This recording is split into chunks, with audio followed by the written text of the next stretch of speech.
யூகேக்கு வந்தோம்னா நம்ம கை நிறைய சம்பளத்தோட ஒரு நல்ல வேலை வேணும் அப்படின்னு தான் நினைக்கிறோம். அப்படி அந்த வேலையை டிசைட் பண்ணக்கூடியது யாருன்னு பார்த்தீங்க அப்படின்னா யூகே கவர்மெண்ட் தான். அந்த யூகே கவர்மெண்ட்லேயே டாப் பொசிஷனுக்கு நம்பர் 2ல் இருக்கக்கூடிய பொசிஷன் தான் சான்சலர்.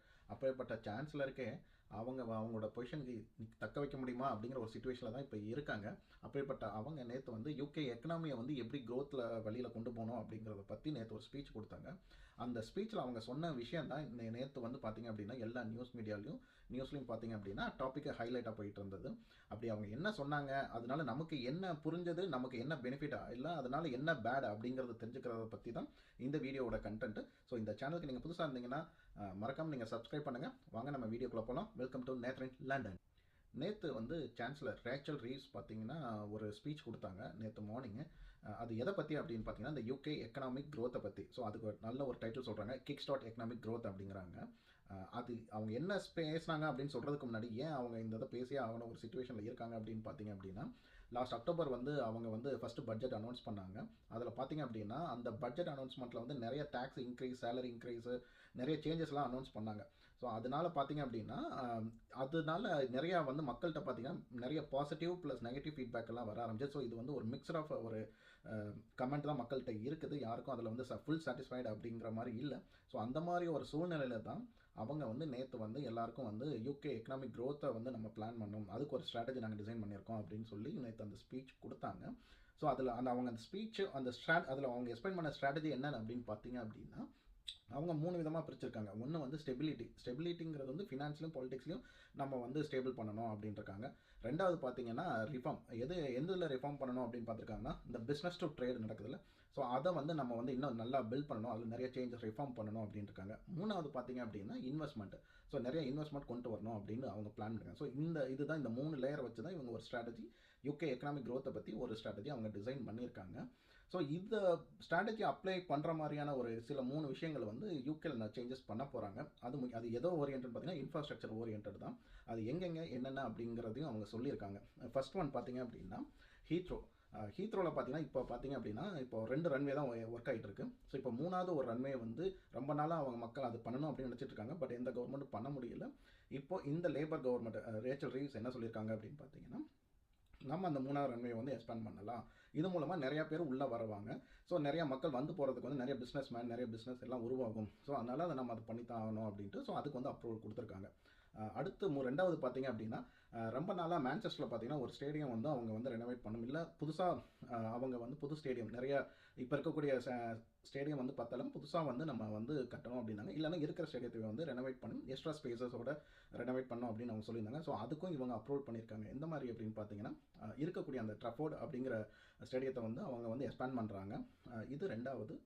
மூணாவது பார்த்தீங்கன்னா ரொம்ப முக்கியமானது என்னென்னா இந்த ஆக்ஸ்ஃபோர்டு கேம்பிரிட்ஜ் இது ரெண்டையும் இணைச்சி அந்த இருக்கக்கூடிய இடத்துல வந்து அவங்க என்ன பண்ணுறாங்கன்னா ஒரு சிலிக்கான் வேலியை ஹப்பை நம்ம உருவாக்கணும். ஸோ அது அந்த எந்த மாதிரி இருக்குன்னா அந்த ஹப்பு யூரோப்புக்கு வந்து அதுதான் சிலிக்கான் வேலியாக இருக்கிற மாதிரி நம்ம வந்து அங்கே வந்து அந்த இடத்த டெவலப் பண்ணணும் அப்படின்னு பிளான் பண்ணியிருக்காங்க. ஸோ இது மூலமாக என்ன ஆகும்னு பார்த்தீங்கன்னா நிறைய டெக்னாலஜி ப்ளஸ் நிறைய டெக்னிக்கல் கம்பெனிஸ் எல்லாமே அங்கே உருவாகும். ஸோ அங்கே வந்து நிறைய ரிசர்ச், இன்னோவேட்டிவ், நிறைய ஸ்டார்ட் அப், நிறைய ஆண்டர்ப்ரனர்ஸ், அது மூலமாக நிறைய ஜாப், அது மூலமாக எக்கனாமி எல்லாம் பில்ட் ஆகும் அப்படின்னு அவங்க பிளான் பண்ணியிருக்காங்க. ஸோ இந்த 3 வந்து அவங்க இப்போ ரீசெண்டாக அனௌன்ஸ் பண்ணியிருக்காங்க.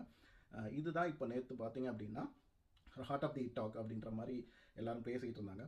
ஓகே, இவங்க இதை சொல்லிட்டாங்க.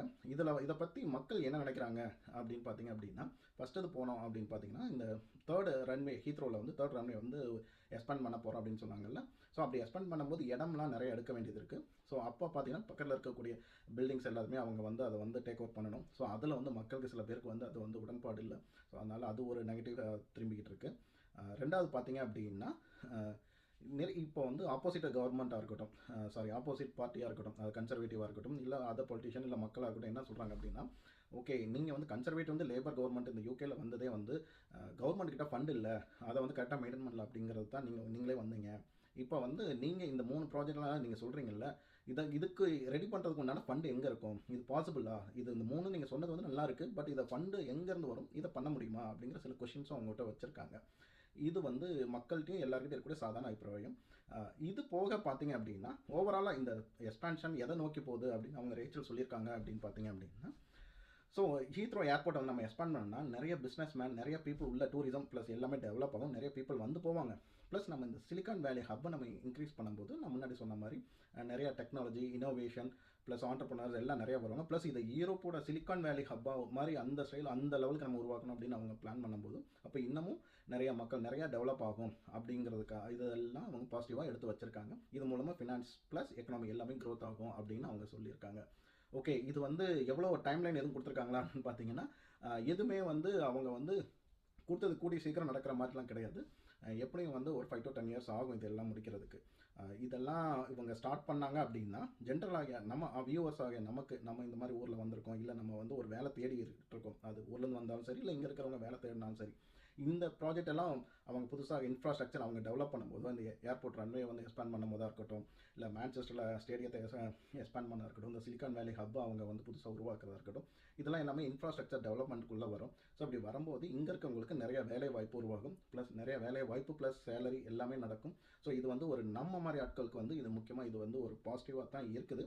பட் இது நமக்கு இது எந்த அளவுக்கு அவங்க எக்ஸிக்யூட் பண்ணுறாங்க, எப்படி போகுது அப்படிங்கிறது தான் நமக்கு தெரியல. இதை பற்றி உங்களுடைய தாட், இல்லை நான் அண்டர்ஸ்டாண்ட் பண்ண விதம் தப்பாக இருக்குது, உங்களுக்கு டிஃப்ரெண்ட் ஒப்பீனியன் இருந்தால் நீங்கள் அதை கமெண்ட்டை எனக்கு கொடுங்க. ஏன்னா அது எனக்கு ஒரு லேர்னிங், அது இன்னும் எனக்கு கொஞ்சம் ஹெல்ப்ஃபுல்லாக இருக்கும். நான் பார்க்காத ஆங்கிள் நீங்கள் பார்க்குறீங்க, ஸோ அதனால் அது எனக்கு இன்னும் கொஞ்சம் பெனிஃபிட்டாக இருக்கும். ப்ளஸ் இந்த வீடியோவோட உங்களுடைய ஃபீட்பேக் என்னங்கிறது எனக்கு கமெண்ட்டாக கொடுத்துருங்க. இந்த வீடியோ உங்களுக்கு பிடிச்சிருந்தா மறக்காமல் லைக் பண்ணுங்கள். இந்த சேனலுக்கு நீங்கள் புதுசாக இருந்தீங்கன்னா மறக்காமல் சப்ஸ்கிரைப் பண்ணிவிடுங்க. ஏன்னா நீங்கள் கொடுக்கக்கூடிய ஒவ்வொரு எஃபர்ட்டும் எனக்கு மோட்டிவேஷன். நான் ஆல்ரெடி எல்லா வீடியோவில் சொல்கிற மாதிரி தான் எனக்கு நான் சேனல் ரொம்ப முன்னாடி ஆரம்பித்தாலும் பட் நான் எல்லா டிஃப்ரெண்ட் எக்ஸ்ப்ளோர் பண்ணி நான் மெதுவாக தான் வந்துட்டுருக்கேன். பட் எனக்கு இந்த ஃப்ளோவில் நான் போகணும் அப்படின்றதுனா உங்களுடைய ஃபீட்பேக்கும் ப்ளஸ் உங்களுடைய என்கரேஜ்மெண்ட் எனக்கு ரொம்ப முக்கியம். ஸோ அதனால் உங்களுடைய லைக், கமெண்ட், சப்ஸ்கிரைப் மறக்காமல் எனக்கு கொடுங்க. இந்த வீடியோ பற்றியோ இல்லை என்னுடைய தாட் ப்ராசஸ் இந்த வீடியோட கண்டென்ட்டை பற்றியோ உங்களுக்கு டிஃப்ரெண்ட் ஒப்பீனியனோ இல்லை சஜஷனோ இருந்தால் மறக்காமல் கமெண்ட் பண்ணுங்கள். மீண்டும் அடுத்த ஒரு நல்ல வீடியோவில் நல்ல ஒரு அப்டேட்டோட உங்களை மீட் பண்ணுறேன். அதுவரை நன்றி, வணக்கம்.